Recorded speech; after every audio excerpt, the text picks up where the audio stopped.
প্রিয় বিনিয়োগকারী ভাই ও বন্ধুরা আমার, আসসালামু আলাইকুম। শেয়ার বাজার, অর্থনীতি ও বিনিয়োগ বিশ্লেষণ প্ল্যাটফর্মে দৈনিক সূচক বিশ্লেষণ পর্বে স্বাগতম। আশা করি আল্লাহর রহমতে আপনারা সবাই ভালো আছেন। আজ মার্কেট 33.59 পয়েন্ট নেগেটিভ হয়ে দিন শেষ করেছে, আর মোট সূচকে দাঁড়িয়েছে 5298.47।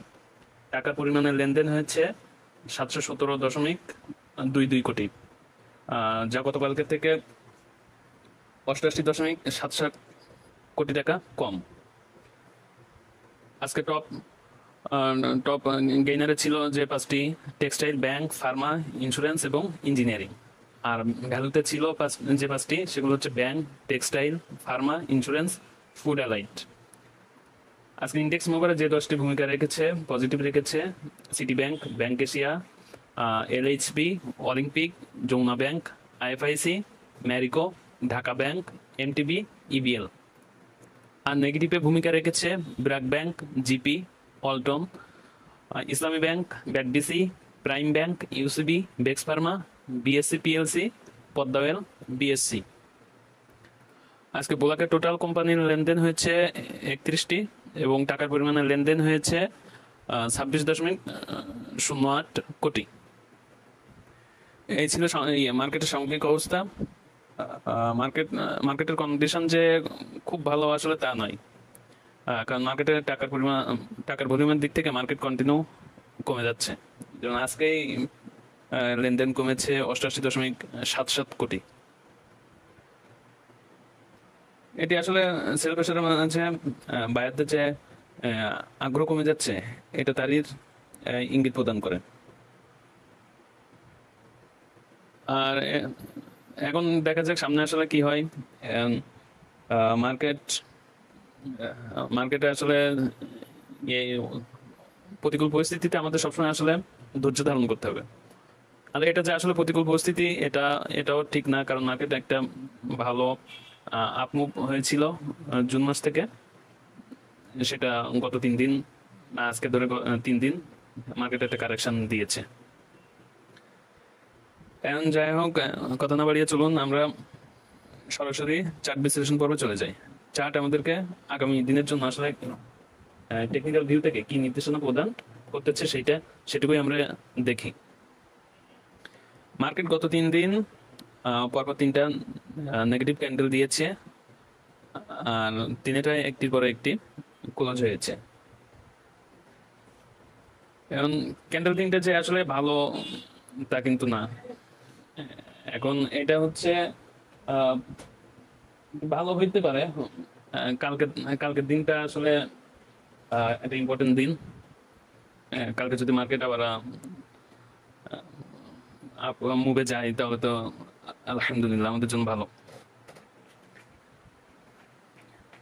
কারণ মার্কেট প্রতিনিয়ত পরিবর্তনশীল, যে কোনো সময় যে কোনো একটা ইতিবাচক নিউজে মার্কেট পরিবর্তন হতে সময় নিবে না, এটা আমি আশা করি।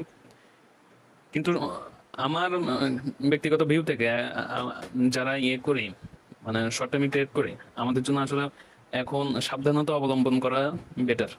কারণ একটা প্রপার সাপোর্ট জন্য না আসলে এন্ট্রি নেওয়াটা আমার মনে হয় না খুব যুক্তিসঙ্গত হবে।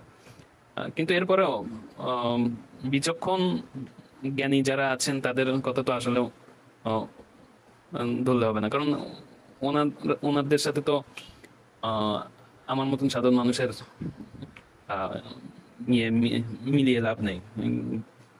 কারণ যারা জ্ঞানী তারা তো আসলে প্রতিকূল পরিস্থিতিতেও কিভাবে টিকে থাকতে, সেটা তাদের ভালো আয়ত্ত আছে। যারা লং টার্ম ইনভেস্টর আছেন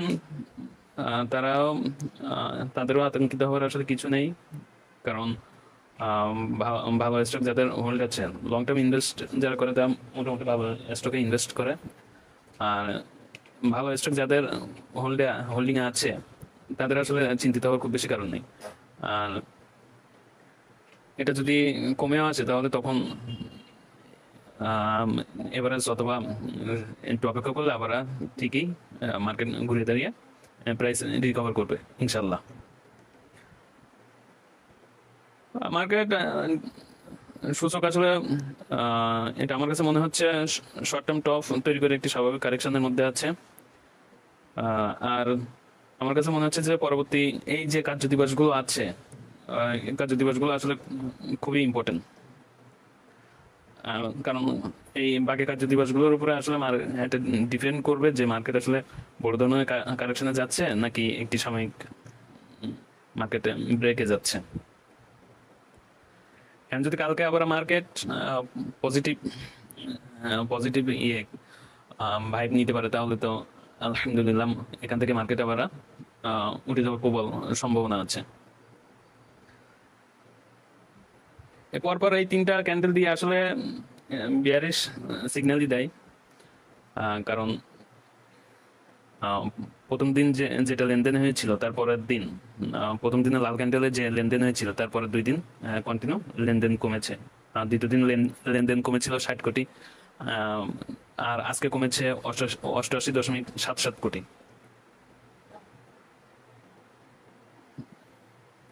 এখন আসলে মার্কেট কোথায় যে সাপোর্ট নিবে সেটা দেখার বিষয়।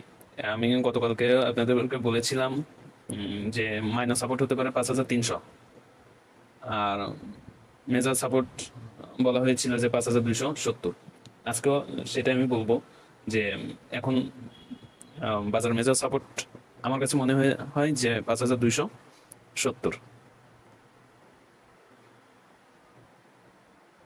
এটা আশা করি যে এইখান থেকে মানে এই 5,270-এর ভিতরে থেকে মার্কেট আবার আপ ট্রেন্ডে যাবে ইনশাল্লাহ। এখন আসলে মার্কেটে আসলে সেল প্রেশার আসছে, কারণ মার্কেটে যারা একটা বটমে শেয়ার কিনেছিল তাদের ভিতরে একটা হচ্ছে প্রফিট টেকিং এর প্রবণতা চলতেছে। আর যেহেতু মার্কেট এখন নেগেটিভ সিগন্যাল দিচ্ছে, এখানে তো আর কোনো কথাই নেই, কারণ যারাতে প্রফিট আছে, যারা হোল্ডিং শেয়ারে, সে তো প্রফিট নিবেই, এটাই স্বাভাবিক। আর এই ইন্ডিকেটর গুলো আসলে নির্দেশ করে যে বাজার বুলিশ মোমেন্টাম দুর্বল হয়ে গেছে। আর বিক্রেতারা সেলার বায়ারদের থেকে শক্তিশালী শক্তিশালী ভূমিকা পালন করতেছে। আর যদি কালকেও যদি আল্লাহ না করুক, যদি কালকেও যদি মানে বিয়ারিশ মুভমেন্ট থাকে, তাহলে হয়তো মার্কেট একটা ডাউন ট্রেন্ড শুরু হতে পারে। আর এই জন্য আসলে আমাদের পরবর্তী কার্য দিবসগুলো অবজার্ভ করতে হবে। এখন দাম কমতেছে, ভলিউম বেশি হচ্ছে, এটা আসলে উম, নেতিবাচক দিক আমার কাছে মনে হয়। কারণ দাম কমে এবং ভলিউমও বেশি হয়, এই অবস্থা আসলে সাধারণত স্ট্রং বেয়ারিশ সিগন্যাল হিসেবে বিবেচিত হচ্ছে বলে আমার মনে মনে হয়। কারণ দাম নিচের দিকে নেমে যাচ্ছে আর টাকার পরিমাণে বৃদ্ধি পাচ্ছে। সেটা আমরা আজকে কিন্তু মার্কেটে সেটা পরিলক্ষিত হয়েছে। শেয়ারের দাম দাম কমেছে, কিন্তু টাকার ভলিউম বেড়েছে। অর্থাৎ এখানে সেলিং প্রেশার খুব বেশি। আম, আর যারা আছে, ইন্ডাস্ট্রি যারা আছে, তারা সেল দিয়ে আসলে সাইড লাইনে চলে যাচ্ছে। আর এটি আসলে প্রাইস ফলেরই সম্ভাবনা দেখা দেয়।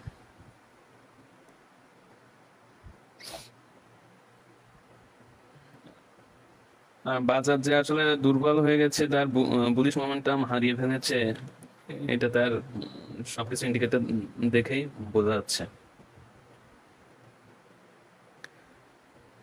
কারণ আল্লাহ ভরসা, আল্লাহ যদি সহায় হন, তাহলে আমরা আগামীকাল থেকে আবার হয়তো একটা পজিটিভ দেখতে পারি মার্কেট।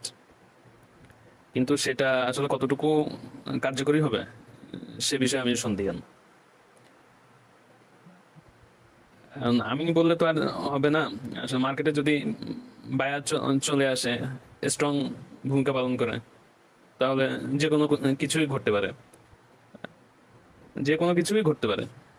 যেমনটা আমরা আজকে দেখেছি টেক্সটাইল সেক্টরের ক্ষেত্রে। অনেক সেক্টর নেগেটিভ থাকার পরেও টেক্সটাইল সেক্টরে আলো আধারের ভিতরে আছে একটা শুল্ক বিষয়ক ঘটনা নিয়ে। আর এটার ভিতরে ভিতরে মার্কেট সেক্টরটি আজকে টপে চলে এসছে। এই জন্য আসলে বাজার তো আসলে প্রতিনিয়ত পরিবর্তনশীল, আর যে কোনো সময় একটা পজিটিভ নিউজ আসলে, পজিটিভ ভাইব আসলে মার্কেট যে কোনো সময় ঘুরে দাঁড়াবে ইনশাল্লাহ। এখন মানে পেনিক হওয়ার কোনো কিছু নেই এখানে, কারণ আপনি ডিসিশন ভুল ডিসিশন না নিলে আপনাকে কেউ ঠকাতে পারবে না। কিন্তু আপনি যদি আহ, প্যানিক হয়ে ডিসিশন নেন, তাহলে সেক্ষেত্রে আপনার ভুল হওয়ার সম্ভাবনাটা 90%। এখানে কোনো ভুল নেই, এই বিষয়টাই আপনার কোনো ভুল নেই। আপনি ব্যতিব্যস্ত হয়ে আপনি ডিসিশন নেবেন, আপনি আপনার ডিসিশন ভুল হওয়ার সম্ভাবনা প্রবল। এটা আপনি মিলিয়ে দেখবেন যে কোনো ক্ষেত্রে, শুধু এই মার্কেট বলে না, আপনি যে কোনো ক্ষেত্রে আপনি ব্যতিব্যস্ত হয়ে আপনি ডিসিশন নেবেন, আপনার সেই সিদ্ধান্ত ভুল হওয়ার সম্ভাবনা প্রবল। এই জন্য আমাদেরকে খুব ভেবে চিন্তে সিদ্ধান্ত নিতে হবে। সিদ্ধান্ত আপনাকে কেউ, আপনি প্রভাবিত না হলে আপনার উপরে কেউ প্রভাব বিস্তার করতে পারবে না। আর মার্কেট ইনশাল্লাহ এই সপ্তাহটা আমাদের একটু অবজার্ভ রাখতে হবে। যদি মার্কেট সিগন্যাল দেয় তো আপনি তো বুঝতে পারবেন, আপনি বুঝবেন। তাহলে আপনাকে আসলে উদ্বিগ্ন হওয়ার কোনো কিছু নেই এখানে। আপনি আপনার ধৈর্য, আপনার মেধা কাজে লাগান, আপনি সফলকাম হবেন ইনশাল্লাহ। অনেক কথা বলেছি, এর ভিতরে অনেক আমার ভুল ভ্রান্তি হয়েছে, এই জন্য আমি ক্ষমা চেয়ে নিচ্ছি। আরেকবার আমি একটু স্মরণ করে দিই, আমাদের মেজর সাপোর্ট এখন আছে 5270, আর ইনশাল্লাহ আমি আশা করি যে এর ভিতর থেকে মার্কেট আবার ব্যাক করবে। ভালো থাকবেন, সুস্থ থাকবেন, আপনাদের বিনিয়োগ যাত্রা সফল হোক এই কামনা করি। আমার জন্য সবাই দোয়া করবেন, আমি দোয়া প্রার্থী। আসসালামু আলাইকুম।